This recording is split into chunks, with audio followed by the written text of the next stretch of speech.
জয় গৌর, জয় নিতাই।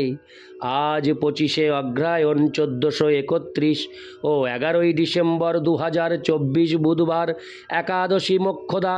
আজ আমি এই একাদশী মোক্ষদার দিনে শ্রী চৈতন্য চরিতামৃত পাঠ করছি। আজ আমি পাঠ করছি শ্রী চৈতন্য চরিতামৃতের আদিলীলা দ্বাদশ পরিচ্ছেদ, শ্রী অদ্বৈত আচার্য এবং শ্রী গদাধর পণ্ডিতের শাখা ও উপশাখার শ্লোক 9 থেকে 16। ওং নমো ভগবতে বাসুদেবায়। ওং নমো ভগবতে বাসুদেবায়।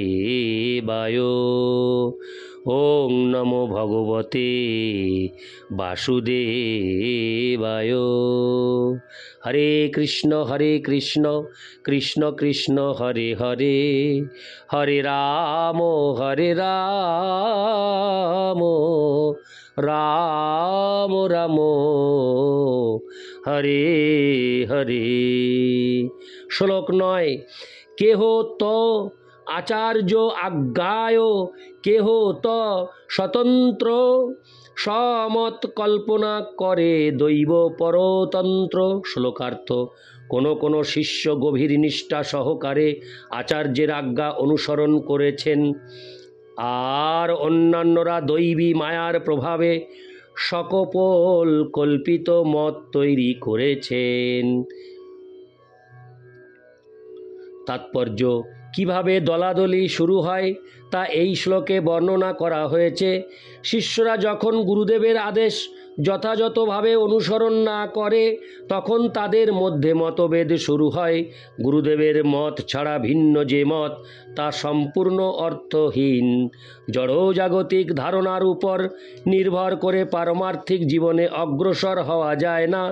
সেটিই হচ্ছে অধঃপতনের কারণ।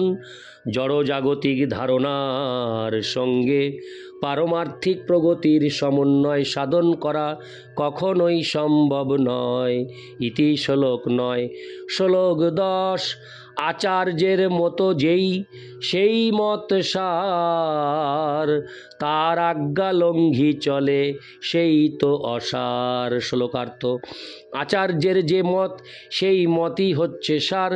সে যেই মত লঙ্ঘন করে, হরে কৃষ্ণ, যে সেই মত লঙ্ঘন করে সে তৎক্ষণাৎ অসার হয়ে যায়। তাৎপর্য। এখানে শ্রীল কৃষ্ণদাস কবিরাজ গোস্বামী তার মত ব্যক্ত করেছেন। তিনি, হরে কৃষ্ণ, যিনি গভীর নিষ্ঠা সহকারে গুরুদেবের নির্দেশ পালন করেন, তিনি পরমেশ্বর ভগবানের ইচ্ছাকে রূপদান করতে সক্ষম হন। কিন্তু যে গুরুদেবের আদেশ অমান্য করে বিপদগামী হয়, সে সম্পূর্ণভাবে অসার হয়ে যায়।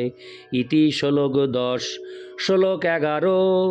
অসারের নামে ইহা নাহি প্রয়োজন, ভেদ জানিবারে করি একত্র গণন। শ্লোকার্থ। যারা অসার হয়ে বসেছে, এখানে তাদের নাম উল্লেখ করার কোনো প্রয়োজন নেই। তবু আমি তাদের কথা উল্লেখ করলাম কেবল সার্থক ভক্তদের সঙ্গে তাদের পার্থক্য নিরূপণ করার জন্য। ইতি শ্লোক 11। শ্লোক 12। ধান্য রাশি মাপে জইছে পাতনা সহিতে, পশ্চাতে পাতনা উড়াঙ্গা, হরে কৃষ্ণ, উড়াঙ্গা সংস্কার করিতে। শ্লোকার্থ।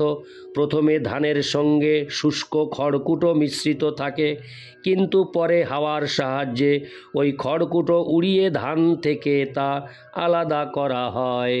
তাৎপর্য। শ্রীল কবিরাজ গোস্বামী এখানে যে দৃষ্টান্ত দিয়েছেন তা খুব তাৎপর্যপূর্ণ। গৌড়ীয় মঠের সদস্যদের বেলায়ও এই পন্থাটির প্রয়োগ প্রযোজ্য। শ্রীল ভক্তি সিদ্ধান্ত সরস্বতী ঠাকুরের বহু শিষ্য রয়েছেন, কিন্তু তাদের মধ্যে কে সার এবং কে অসার তা বোঝা যায়। কে কতখানি নিষ্ঠা সহকারে গুরুদেবের আদেশ পালন করছেন তার মাধ্যমে।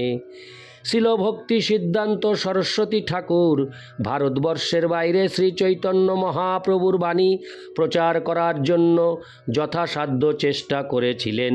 প্রকটকালে তিনি তার শিষ্যদের ভারতের বাইরে পাঠিয়েছিলেন শ্রী চৈতন্য মহাপ্রভুর বাণী প্রচার করার জন্য, কিন্তু তারা কৃতকার্য হতে পারেননি, কেননা বিদেশে চৈতন্য মহাপ্রভুর বাণী প্রচারে তারা নিষ্ঠাপরায়ণ ছিলেন না।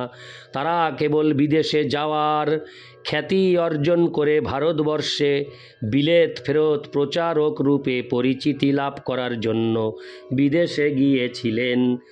গত 80 বছর ধরে বহু স্বামীজি বিদেশে গিয়ে প্রচারের নামে নানা রকম ভণ্ডামি করেছে, কিন্তু কেউই কৃষ্ণ ভাবনামৃত সারা পৃথিবী জুড়ে বিতরণ করতে পারেনি। তারা ভারতবর্ষে ফিরে এসে কপট প্রচার করেছে যে ইউরোপ আমেরিকার সমস্ত সাহেব মেমদেরকে তারা বৈদান্তিকে পরিণত করেছে অথবা কৃষ্ণ ভক্তে পরিণত করেছে এবং তারপর ভারতবর্ষে চাঁদা তুলে আরামে জীবনযাপন করছে। হাওয়া দিয়ে যেমন শুষ্ক খড়কুটো থেকে ধান আলগা করা হয়, তেমনি ছিল কৃষ্ণদাস কবিরাজ গোস্বামীর এই হরে কৃষ্ণ দৃষ্টান্তটির মাধ্যমে অত্যন্ত সহজভাবে বোঝা যায় যে কে যথার্থ ভগবানের বাণী প্রচারক আর কে তা নয়। ইতি শ্লোক 12। শ্লোক 13। অচ্যুতানন্দ বড় শাখা আচার্য নন্দন আজন্ম সেবিলা তেহ চৈতন্য চরণ। শ্লোকার্থ: অদ্বৈত আচার্য প্রভুর একটি বড় শাখা হচ্ছেন তার পুত্র অচ্যুতানন্দ। তিনি তার জন্মের প্রথম থেকেই শ্রী চৈতন্য মহাপ্রভুর শ্রীপাদ পদ্মের সেবায় যুক্ত ছিলেন। ইতি শ্লোক 13। শ্লোক 14। চৈতন্য গোসাঙ্গীর গুরু কেশব ভারতী এই পিতার বাক্য শুনি দুঃখ পাইল অতি। শ্লোকার্থ: অচ্যুতানন্দ যখন তার পিতার কাছ থেকে শুনলেন যে শ্রী চৈতন্য মহাপ্রভুর গুরু হচ্ছেন কেশব ভারতী, তখন তিনি অত্যন্ত দুঃখিত হলেন। ইতি শ্লোক 14। শ্লোক 15। জগৎ গুরুতে তুমি করো ঐছে উপদেশ, তোমার এই উপদেশে নষ্ট হইল দেশ। শ্লোকার্থ: তিনি তার পিতাকে বলেছিলেন শ্রী চৈতন্য মহাপ্রভু হচ্ছেন জগৎগুরু, আর তুমি বলছো যে কেশব ভারতী হচ্ছেন তার গুরু। এই উপদেশ দিয়ে তুমি সমস্ত দেশকে বিভ্রান্ত করছো। ইতি শ্লোক 15। শ্লোক 16। 14 ভুবনের গুরু চৈতন্য গোসাঙ্গী, তার গুরু অন্য এই